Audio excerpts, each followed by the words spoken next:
Hello, in this video I will show you how to make bot lobbies in Fortnite Chapter 4 Season 4. This is a tutorial video, so make sure to watch to the very end so you don't make any mistakes along the way. Without further ado, let's get started. First, you have to be in-game and in the lobby.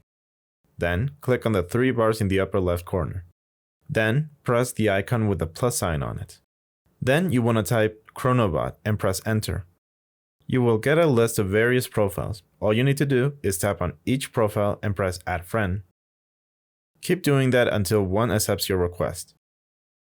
Once one of them accepts your request, go into the first tab above the plus icon and select one of the profiles that has accepted your request, and then select Invite to Party. Once they join your party, you can select the game mode you want, and then the type of game you want. And that's it. Hope this video helped you, and thank you for watching.